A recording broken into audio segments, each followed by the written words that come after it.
तो वो भी लीफलेटेड कंटेंट है। अगर आप कोई बिलबोर्ड देख रहे होते हैं वो भी कंटेंट है, कोई रेडियो शो सुन रहे होते हैं वो भी कंटेंट है। तो दुनिया की हर चीज कंटेंट के ऊपर मबनी है, ठीक है, माने डिपेंडेंट है।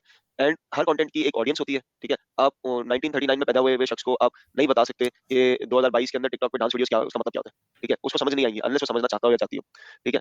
हर किसी की जो मैसेजिंग होती है उसके ऑब्जेक्टिव्स डिफरेंट होते हैं। इसी बलबूते के ऊपर हमने क्या बनाया था, थोड़ा सा मैं अभी असेसमेंट ले रहा हूँ। हमने ऑब्जेक्टिव्स को रख के हमने क्या बनाया था, ऑडियंस और ऑब्जेक्टिव्स को रख के हमने क्या बनाया था, स्ट्रेटजी भाई। Who what when where why, मैंने बायर पर्सोना बनाया था, ठीक है, बायर पर्सोना या प्रोफाइलिंग, करेक्ट, ठीक है, करेक्ट। अच्छा, फिर उसकी आप उसके हिसाब से आप मैसेजिंग बनाते हो कि जो जो उसको चीज को बतानी है, मतलब आपको कोई प्रोडक्ट और सर्विस दिखाना है तो उसके रिलेटिव आप बनाओगे ना। आप किसी को आप अगर लेट्स से बेडशीट्स और टॉवल्स बेच रहे हो, ठीक है, तो आप किसको टारगेट करोगे, लेट्स से फीमेल्स को टारगेट करोगे आइडियली, या पेरेंट्स को टारगेट करोगे, कपल्स को टारगेट करोगे, ठीक है। आप 13 साल के बच्चे को तो नहीं टारगेट करोगे बेडशीट्स के लिए, समझ आई। तो उसकी मैसेजिंग बहुत जरूरी है, ठीक है। उसी हिसाब से आपकी एंगेजमेंट बनती है, उसी हिसाब से आपकी डिस्कशन होती है, उसी हिसाब से लोग पार्टिसिपेट करेंगे और आपकी लॉयल्टी बढ़ेगी। और इन सबको करते हुए आप क्रिएट करोगे, पब्लिश करोगे, प्रमोट करोगे, ऐड चलाओगे, फिर मॉनिटर करके एनालाइज करोगे। मैं शुरू में एक चीज कही थी कि डेटा ड्रिवन डिसीजंस, आज मैं यकीन जाने मुझे मैं आप लोग को अगर आप लोग क्लास के आखिर में रुकोगे, जो रुकते हैं, मैं आज आपको आपके एक आईडीएम का स्टूडेंट, पुराना स्टूडेंट, उसने मुझे अचानक से एक मैसेज किया, ठीक है। साद उस्मान नाम है, मैं उसकी वॉइस नोट आपको पढ़ा के मैं वॉइस नोट आपको सुनवाऊंगा। मुझे इट्स नॉट अबाउट शोबाजी और समथिंग, लेकिन मुझे उसका वॉइस नोट सुन के लिटरली मेरे आंखों में से आंसू आ गए थे, ठीक है। और मैं बोला था खुदा ताला का शुक्र कर रहा था। तो आप लोगों को कुछ बताऊंगा कि जो डेटा ड्रिवन डिसीजंस की मैं बार-बार बात करता हूं ना, वो मॉनिटर और एनालाइज के अंदर है। अगर आपने अंधी में पैसे डालने का शौक है तो आप प्रमोट तो कर लोगे, लेकिन मॉनिटर एनालाइज नहीं करोगे। आप बेसिकली होगा क्या कि you will be going into the perils, कि आपका पैसा खर्च हो रहा है लेकिन रिजल्ट्स नहीं आ रहे। मैं आपको कितनी ऐसी एग्जांपल्स ईमेल खोल के और बहुत सारी दिखा सकता हूं कि कंफ्यूजन बहुत सारे लोगों को होती है, लेकिन इट्स ऑल अबाउट मेजरमेंट। फिर मैंने एल्गोरिथम के ऊपर आ जाते हैं, अगेन ये रिवीजन था, लेकिन एल्गोरिथम के ऊपर मैंने लास्ट टाइम भी बताया था कि इसका आईपीसीटीआर अगर आपको याद हो, ये मैंने करवाया जरूर था, लेकिन मैं वापस बता देता हूँ। जिन लोगों को ये लगता है कि आप लोग से बटन चला के बटन प्रेस करोगे और आपका रिजल्ट आ जाएगा, तो भाई मतलब जैसे इलॉन मस्क ने कल कहा कि मार्क जकरबर्ग द 14th भी है ना, आप लोग को खा जाएगा ठीक है। और इसी तरह you will not get the results, ठीक है। तो ये मैंने बड़ा डिटेल में पढ़ाया था। याद रखो कि आपको जो कंटेंट बनाना है वो यूजर के इंटरेस्ट के हिसाब से बनाना है। फिर वो देख रहा होता है कि इस पोस्ट की परफॉर्मेंस अमंग अदर यूजर्स क्या होती है, आप कितना फ्रीक्वेंटली पब्लिश करते हो, क्या नया कर रहे हो। कभी आप लोगों ने रियल लाइफ में कभी नोटिस किया है कि वो सोया सुप्रीम वाले आते थे, तो सोया सुप्रीम वाले अक्सर हर हर 6 महीने बाद अब नई पैकेजिंग है, अब ये नहीं नया है। भाई तेल तो वही है, हर दफा नई ऐड क्यों लेके आ जाते हैं, या जायज वाले नई ऐड क्यों लेके आ जाते हैं, या फिर इवन कोई नया स्टार्टअप वो नई ऐड या नई कैंपेन क्यों ले आ जाते हैं। क्योंकि इंसानी फितरत है कि आपको कुछ नया चाहिए। अब मैंने बहुत दफा क्लास में बोला है कि आपको आप सुबह को अपने दोस्त से मिलते हो और शाम को भी बोलते हो कैसा चल रहा है, कि आप क्या चल रहा है, हालांकि सुबह को बात की थी, ठीक है। तो होता क्या है कि बिकॉज ऑफ दिस तेज रफ्तार वाला दौर, सोशल मीडिया पे specially you look for something fresh which is attractive, amazing, और जैसे मैं बोला लिकेबल, लाइकेबल नहीं लिकेबल। तो कंटेंट की पूरी जीत है, ठीक है। आप यूट्यूब पे बैठे रहते हो, अगर मैं यूट्यूब पे रोजाना बैठता हूँ, 1-2 घंटा रोज बैठता हूँ, ठीक है, न्यूज से लेकर हर चीज सुन रहा होता हूँ। तो what am I searching for, I am searching for something new to watch, right. I am searching for something best to watch, right. I am searching for something that increases my intellect, right, that's my goal. अब यही बात है कि दूसरे बंदे को भी आपको रियलाइज करवाना है, इसीलिए वो कंटेंट कैलेंडर और स्टोरीज एंड सिचुएशंस का पूरा गोल आता है। अगर आपको मैं इस एल्गोरिथम को थोड़ा सा डिटेल में करा रहा हूं, तो ये पोस्ट परफॉर्मेंस समझ अदर यूजर्स है, तो आप लोग ने करना क्या है, देखो अब मैं थोड़ा सा समझाता हूं आप लोगों को डेटा ड्रिवन डिसीजंस और इसके ऊपर, राइट। आप ये अब हम लोग पेज भी बनाएंगे, हर चीज करेंगे, लेकिन मैं आपको एक एग्जांपल दिखाता हूं, राइट। हमने थोड़ा सा इसको मैं स्क्रीन खोल लेता हूं, सॉरी।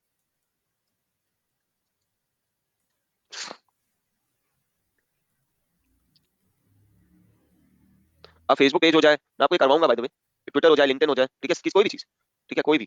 तो उसके अंदर होता क्या है कि आपके पास डेटा ड्रिवन डिसीजंस होते हैं, ठीक है। अब इसके अंदर एक चीज कहलाती है इनसाइट्स, ठीक है। बहुत से लोग ये समझते हैं ये सब बेकार चीजें हैं, these are all bullshit, right, which is not true. If you want to really become a good digital marketer, whether for your own business, अपने business के लिए या किसी और के business के लिए, ठीक है, अगर आपको insights या analytics नहीं पता हो तो आप कुछ नहीं कर सकते, you know। तो यहाँ पे क्या है, यहाँ पे एक चीज आ रही है जिसका नाम है this post performance amongst other users, और क्रिएटर की भी पास परफॉर्मेंस देखी जाती है। दूसरी पोस्ट वो कितनी फ्रीक्वेंटली डालता है, क्रिएटर अच्छा क्रिएटर है, चोरी शुदा माल तो नहीं डालता, ये डालती, ठीक है। वो कितने किस्म के टाइप डाल रहा होता है, ये मैंने सब करवाया था पहले भी, याद आ गया होगा। टाइप्स का मतलब है फोटो डालता है, वीडियो डालता है, क्या डालता है, इसलिए हमने मिक्स रखा था, याद है, अपने कंटेंट कैलेंडर के अंदर, कि हमने बोला था स्टैटिक इमेज हो या वीडियो हो, याद आ रहा है, ठीक है। अब इसके अंदर ये चीज है, देखो यहाँ पे क्या होता है, यहाँ पे एक चीज कहलाती है जिसको कहते हैं पोस्ट, ठीक है। इसके अंदर ये बता भी रहा है, अब ये तो फेसबुक है, लिंक्डइन का भी एक है, मैं साइमल्टेनियसली करवा रहा हूँ और मैं एक बाद में डिटेल में भी करवाऊंगा, ठीक है। ये मुझे बता रहा है कि मेरे किस किस्म के लोग आए हैं मेरे पेज पे, किस सेगमेंट से आए हैं, ठीक है, क्या उनके लोकेशंस क्या हैं, ठीक है। और लेट्स से लास्ट 13 दिनों के अंदर, 14 दिनों के अंदर, या वट 13 दिन के अंदर कौन सी इंडस्ट्री से हैं, ठीक है। सेकेंडली, फेसबुक पे देखो, this is all free, this is all free of cost, all this data is free of cost to analyse. अब ये मुझे क्या दिखा रहा है कि यार मेरे पिछले 28 दिन के अंदर भाई मेरे पास बड़ा अजीब सा कर्व बना हुआ है, क्योंकि रमजान है, रमजान में बहुत अजीब से होते हैं, ठीक है। इफ्तारी का टाइम होगा तो पीक टाइम नहीं होगा, इफ्तारी के बाद 9 बजे से फिर थोड़ा सा शुरू होता है, सुबह तक चलेगा, फिर और भी पीक होती है, फिर जाके डाउनवर्ड आएगा ट्रेंड, ठीक है। लेकिन इसमें मुझे एक और चीज दिख रही है कि भाई मेरा किस किस्म का कंटेंट ज्यादा वायरल जा रहा है, ठीक है, ये बड़ा इंपॉर्टेंट है।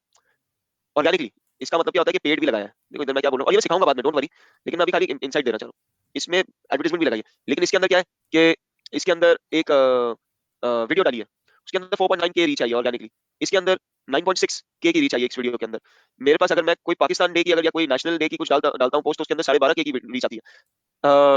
अ, इसके अंदर अगर मैं कोई डालता हूँ तो मुझे मतलब मैंने कोई एडवर्टाइजमेंट नहीं की तो 8.5 के की रीच आई है, ठीक है। तो मैं अगर कोई फोटो डालता हूँ उसके अंदर 16,500 के की रीच आई है, ठीक है। अगर कोई मैं फोटो, अगर यहाँ पे कोई लिंक डाल रहा हूँ या फिर फोटो डाल रहा हूँ, मैं आपको पोस्ट भी खोल के दिखा देता हूँ बाय द वे, अगर आप लोगों को नहीं समझ आ रहा, ठीक है। तो 5 जैसे ये एक स्टैटिक इमेज है, ठीक है, तो स्टैटिक इमेज पे मेरे पास 10,500 की रीच आ रही है, ठीक है। तो मेरे पास एवरेज जहाँ पे भी स्टैटिक इमेज है उसमें 13,500 की रीच आ रही है। मैं ये एनालाइज ये करना चाह रहा हूँ कि भाई जब भी मैं कोई प्रोडक्ट पोस्ट डालता हूँ, ये देखो प्रोडक्ट पोस्ट डाली है, ये प्रोडक्ट है, तो मेरे पास ऑर्गेनिकली रीच कम आती है। लेकिन कभी मैं कोई एंगेजमेंट भरी पोस्ट डालता हूँ जिसमें अवेयरनेस की बात आ रही हो, उसमें ज्यादा रीच आती है,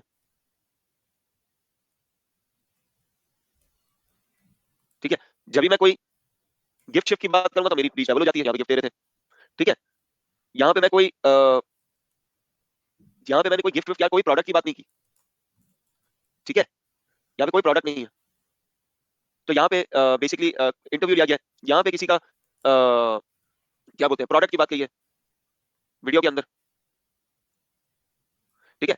तो आइडिया क्या है कि भाईजान बहन जी आपने ये एनालाइज करना है कि मेरी कौन सी चीज अच्छी चली, उसके अंदर ड्यूरेशन क्या था। मैं अगर यहाँ पे एक चीज देख रहा हूँ, ये मेरी इतनी लंबी 1 मिनट की वीडियो है, ज्यादातर लोगों ने तो सिर्फ 3 सेकंड देखा है, सिर्फ 73 लोगों ने 1 मिनट देखी है। तो क्या मेरी वीडियो का पर्पस भी सेट हो रहा है कि नहीं हो रहा, क्या मैं 3 सेकंड के अंदर मैसेज कम्युनिकेट कर रहा हूँ कि नहीं कर रहा। मैं आपको डाटा की एग्जांपल दिखाऊंगा बाद में, ठीक है। So it is all about monitoring मेरे जान, मेरे भाइयों मेरे बहनों, अजीज हमवतनों।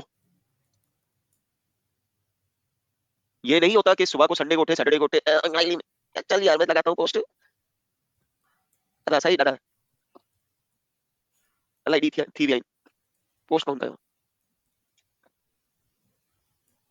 ये थोड़ा बहुत मैं जोक मारता हूँ। लेकिन अगर आप YouTube पे देखो, इवन न्यूज से पहले एक चीज देखो, चाहे वीडियो देख रहे हो तो चाहे कुछ देख रहे हो, आपने किसी ने गलती से 9 बजे का खबरनामा कभी जिंदगी में देखा है, उसके पहले आजकल जो आता है या 9 बजे का खबरनामा या कोई भी खबरनामा, उसके पहले आजकल आती है this news update is brought to you by Surf Excel. दाग तो अच्छे होते हैं, this news update is brought to by this, वो पूरे 5 सेकंड के अंदर अपनी पूरी कहानी बता देते हैं, 5 सेकंड्स के अंदर। Have you notice this everyone, everyone पूरी क्लास से पूछ रहा हूँ, ठीक है। मैं आपको इसकी एग्जांपल भी दिखाऊंगा बाद में, डोंट वरी। YouTube के अंदर आप देखो वो स्किपेबल ऐड आपको 5 सेकंड के बाद क्यों दिखती है, क्योंकि आपका मैसेज कम्युनिकेट हो जाता है। तो जो अच्छे एडवर्टाइजर 5 सेकंड के अंदर कम्युनिकेट कर सकते हैं, वो सब वो जीत जाते हैं बाजी, वो स्किप हो भी जाए तो फिर भी जीत जाते हैं बाजी, ठीक है। तो बात ये है कि इंटरेस्टिंग कंटेंट, मजेदार कंटेंट, तो अगर आपने स्टोरीज एंड सिचुएशन नहीं बनाई होगी, इसीलिए पकड़ा रहा हूं, अगर स्टोरीज एंड सिचुएशन नहीं बनाई होगी तो आप इंटरेस्टिंग कंटेंट नहीं बना पाओगे, माने कि इंटरेस्ट ऑफ द यूजर नहीं अचीव कर पाओगे। अगर आपकी परफॉर्मेंस पोस्ट मतलब कंसिस्टेंट, एटलीस्ट आप कोशिश तो कर रहे हो बार बार डालने की, अच्छा एंगल देने की। लास्ट टाइम मैंने एग्जांपल दी थी, आप सिर्फ एक प्रोडक्ट बेचते हो, मैंने घड़ी की एग्जांपल दी थी, एक प्रोडक्ट बेचते हो, उस प्रोडक्ट को आप हजारों तरीके से किस तरह बयान कर सकते हो। तो ले लो वाली स्ट्रेटजी नहीं है, वो तो ले लो सदर पे भी खड़ा होकर बंदा चीख रहा था ले लो ले लो ले लो, घड़ी ले लो, टी शर्ट ले लो, ऐसा तो नहीं होता ना, it's not how it hello works. Sir, sorry for disturbing. Sir मेरे नाम से किसने कमेंट किया है? मुझे नहीं पता, प्लीज अगर माइक बंद करते, किसी ने नहीं किया होगा मुझे लगता है, कोई इशू नहीं है, कोई और भी हो सकता है आपके नाम का, ठीक है, ठीक है, डोंट वरी। अच्छा, so the idea is the what a break. अच्छा, द आइडिया इज कि यू हैव टू अंडरस्टैंड कि परफॉर्मेंस ऑफ पास्ट पोस्ट भी एल्गोरिथम ये भी देख रहा होता है, 100,000 मेट्रिक्स होते हैं। तो अब आपको थोड़ा रियलाइज हो रहा होगा, क्योंकि मैं बजटिंग के ऊपर इसलिए नहीं आना चाह रहा अभी फॉरन से, कि अगर आपको ये चीज समझ नहीं आई ना, तो मैंने इंप्रेशंस की गेम भी समझाई थी कि इंप्रेशंस क्या होते हैं।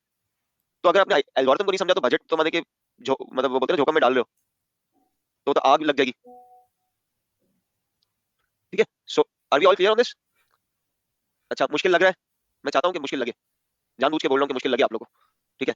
आइडिया ये है कि जब तक प्रैक्टिस नहीं करोगे ना, प्लास्टिक नहीं होगी ना, तो प्लास्टिक नहीं होगी तो ना रिजल्ट नहीं मिलेगा। प्रैक्टिस प्लास्टिक जो भी बोलना चाहो, तो you have to really really understand, ठीक है। इसीलिए टीम की बड़ी इंपॉर्टेंस है, ठीक है। वर्क विद द टीम, आपको आइडिया सोचना पड़ता है। अच्छा, ये मैं नहीं कहता, एल्गोरिथम रीसेंट ये एक तो 2016 के अंदर भी अपडेट हुआ था, 2020 के अंदर भी हुआ, 21 के अंदर भी हुआ, एल्गोरिथम अपडेट होता रहता है। Friends and family come first, stories algorithm ये बोलता है कि भाई न्यूज़फीड के अंदर, और लिटरली मैंने आपको पहले भी बताया कि अगर आपको फेसबुक का एल्गोरिथम समझ आ गया तो आपको दुनिया की हर चीज समझ आएगी, क्योंकि सबसे कॉम्प्लेक्स एल्गोरिथम फेसबुक और इंस्टा का है, ठीक है। अब टिकटॉक का थोड़ा सा अच्छा बना है, टिकटॉक और स्नैपचैट का एल्गोरिथम 80% फेसबुक जैसा ही है, क्योंकि ये सब स्टैंडर्ड्स को फॉलो करते हैं, ठीक है। और इलॉन मस्क ने अभी जो ट्विटर को खरीदने की बात की, वो तो बोले एल्गोरिथम में पब्लिक भी करना चाहता हूँ, ठीक है, तो अच्छी बात हो जाएगी। Your feed should inform, your feed should entertain. देखो ये बड़ा इंपॉर्टेंट पॉइंट है, योर फीड शुड एंटरटेन। अगर stories that Facebook finds entertaining appear higher on the feed, तो आपने वो देखा है जो कंटेंट में मस्करापन होता है, थोड़ा सा फन होता है, वो ऊपर आते हैं आपके सामने, क्यों? तो वो शेयरबिलिटी होती है, वही एल्गोरिथम में आता है कि post performance amongst other users.